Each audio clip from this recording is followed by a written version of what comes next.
வணக்கம். செல்வகுமாரின் முக்கடல் காற்று பற்றிய அறிவிப்பும், கணவாய் பகுதிகள், கடலோர பகுதிகள் காற்று பற்றிய அறிவிப்பும், அதேபோல இலங்கைக்கான வானிலை அறிக்கையும் இணைப்பு. அதிகாரப்பூர்வ முக்கடல் காற்று பற்றிய அறிவிப்பிற்கு இந்திய வானிலை ஆராய்ச்சித்துறை அறிக்கையை பார்க்கவும். 2025 மே 13 செவ்வாய்க்கிழமை அதிகாலை ஆய்வறிக்கை. தற்பொழுது இது பதிவு செய்து கொடுக்கக்கூடிய இந்த அதிகாலை நேரத்தில் பார்த்தீங்கன்னா, குமரிமுனையை தொட்டுக்கொண்டு தலைமன்னார் யாழ்ப்பாண தொட்டுக்கொண்டு காற்று பயணிக்கிறது. கோடியக்கரை முனைக்கு எட்டலை, ராமேஸ்வரத்துக்கு எட்டலை. ஆனால் ராமேஸ்வரத்தோட தனுஷ்கோடி தொட்டு யாழ்ப்பாணம் தொட்டு போகுது, தூத்துக்குடி கடலோரத்தை தொட்டுக்கொண்டு. அதே போல் ஆரல்வாய் மொழியில் லேசான காற்றும், ஆரியங்காவு கணவாய் செங்கோட்டையில் கயத்தார் வழியாக லேசான காற்றும், பாலக்காட்டு கணவாயிலையும் லேசான காற்றும் மேற்கு திசையிலிருந்து கிழக்கு திசை நோக்கி பயணிக்கிறது. ஓகேயா?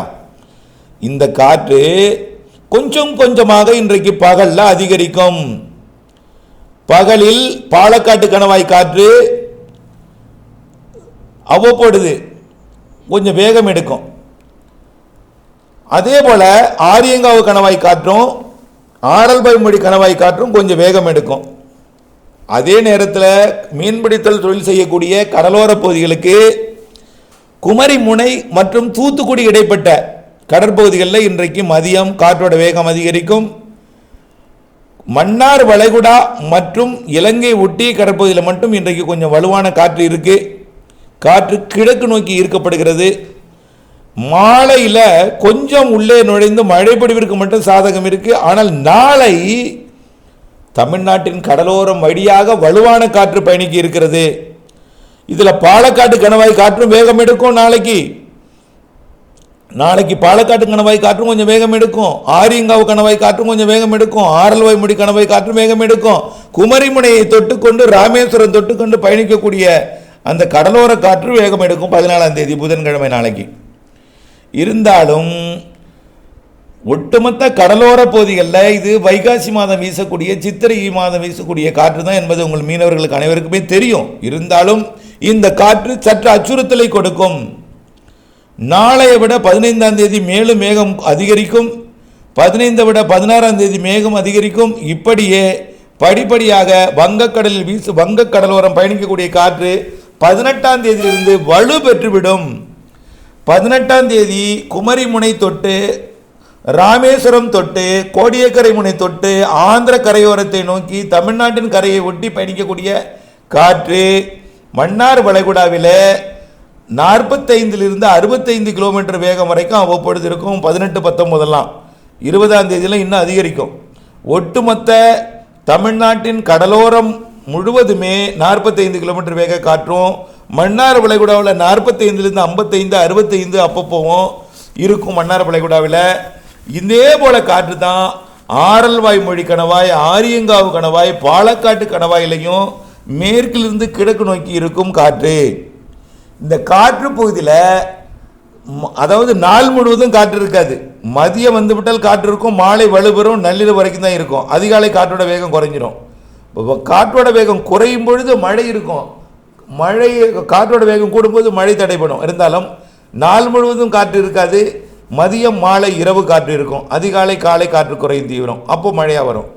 ஆனால் கடலோர மீன்பிடிப்பவர்களுக்கு தமிழ்நாட்டின் மன்னார் கடலோர பகுதி மற்றும் இந்தியா இலங்கை இடைப்பட்ட பாக் ஜலசந்தி இடைப்பட்ட பகுதியிலையும் மன்னார் வளைகுடாவிலையும் காற்று படிப்படியாக அதிகரிக்கும். 18ஆம் தேதியிலிருந்து வலுப்பெறும். 19ஆம் தேதியிலிருந்து இது 18லிருந்து வலுப்பெற்று 29ஆம் தேதி தென்மேற்கு பருவமழை தொடங்கிய பிறகு அந்த காற்று இருந்து கொண்டே இருக்கும். ஆகவே இனிமேல் எடை குறைந்த படகு மீன்பிடித்தல் என்பது மிகப்பெரிய சவால். எடை குறைந்த படகு மீன்பிடித்தல் என்பது மிகப்பெரிய சவால். 23 24 25 ஒட்டுமொத்த வங்கக்கடலையே காற்று அலைக்கடிக்குங்க. ஒட்டுமொத்த வங்கக்கடல் மட்டும் இல்லை, தமிழ்நாட்டு ஊடாக கணவாய் பகுதிகளில் நுழைஞ்சு வங்கக்கடலுக்கும் போகும் காற்று. அது மட்டும் இல்லாமல் கர்நாடகா வழியாக, தெலுங்கானா, ஆந்திர பிரதேச வழியாக கிழக்கு நோக்கி காற்று பயணிக்கும். அதாவது இந்திய நிலப்பரப்பு வழியாக மேற்கு திசை காற்று கிழக்கு நோக்கி பயணிக்கும். அது கடலில் போய் இறங்கி அதுவும் வலுவாக கிழக்கு நோக்கி பயணிக்கும். ஆகவே கடலுக்குள் இறங்கினா அது வங்கக்கடலோட மத்திய வங்கக்கடல் பகுதியை நோக்கி இழுத்து செல்லும் அளவிற்கு இந்த மாத இறுதியில் இருக்கக்கூடிய காற்றோட வேகம் அதிகரிக்கும். ஆகவே காற்றோட வேகம் படிப்படியாக அதிகரிக்கும்.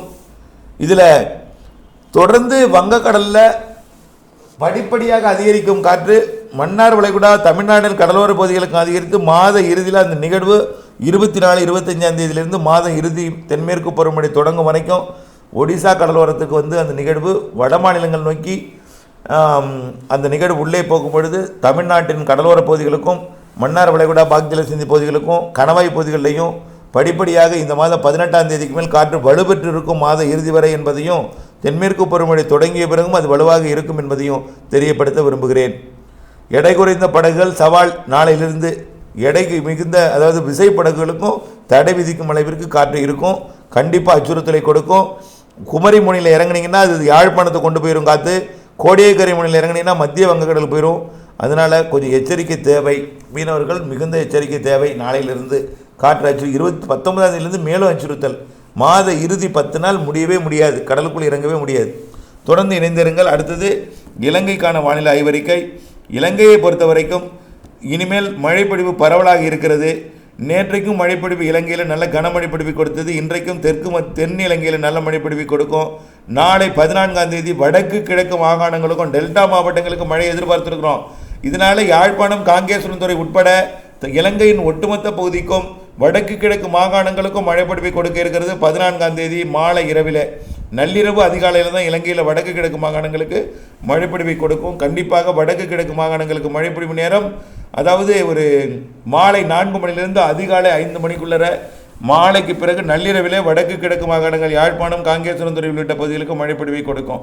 அதே போல் 15ஆம் தேதியும் யாழ்ப்பாணம் காங்கேசன்துறை வரைக்கும் மழை இருக்கும். முல்லைத்தீவு மற்றும் திரிகோணமலை உள்ளிட்ட பகுதிகளுக்கும் மழைப்பொழிவு இருக்கும். இலங்கையை பொறுத்த வரைக்கும் படிப்படியாக தென்மேற்கு பருவமழை போல் சாரல் மழைப்பொழிவு ஒட்டுமொத்த யாழ்ப்பாணம் முதல் காலி வரைக்கும் கொழும்பு, கோட்டை, புத்தளம், தலைமன்னார் உட்பட மழைப்பொழிவு இனிமேல் இருந்து கொண்டே இருக்கும்.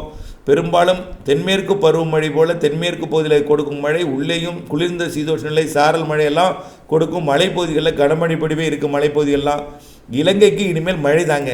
பொதுவாக தென்மேற்கு பருவமழை காலத்தில் இலங்கையில் காற்று தான் அதிகமாக இருக்கும். ஆனால் இந்த ஆண்டு அப்படி இருக்காது. கடல் நீரோட்டம், கடல் வெப்பமெல்லாம் இலங்கை சுற்றுவட்டார பகுதியில் வலுவாக இருக்கிற காரணத்தினால இலங்கையில் நுழையக்கூடிய காற்றும் தென்மேற்கு பருவமழை காலத்தில் மழைப்பொழிவை கொடுக்கும். தமிழ்நாட்டுக்குமே காற்று சுழற்சி மழை இருக்கும், இலங்கைக்குமே இருக்கும். தென்மேற்கு பருவமழைக்கு முன்பு கொடையக்கூடிய கோடை மழையும் வலுவாக இருக்கும். தென்மேற்கு பருவமழை இலங்கைக்கு சிறப்பாக இருக்கிறது என்பதையும் தெரியப்படுத்த விரும்புகிறேன். நம்முடைய வானிலை அறிக்கையை பிற இலங்கை மக்களுக்கும் எடுத்துச் செல்லுங்கள். துல்லியத்தன்மை எடுத்துக் கூறுங்கள். அவர்களும் இணைந்திருந்து வானிலையிலிருந்து விவசாயம் செய்ய அன்போடு கேட்டுக்கொள்ளுங்கள். மழைநீரை சேகரியுங்கள். மழைநீர் சேகரித்து கைவசம் நீர் தேக்கி கவலை இல்லாமல் விவசாயம் செய்யுங்கள். தொடர்ந்து வானிலை கூட இணைந்தே இருங்கள். நன்றி.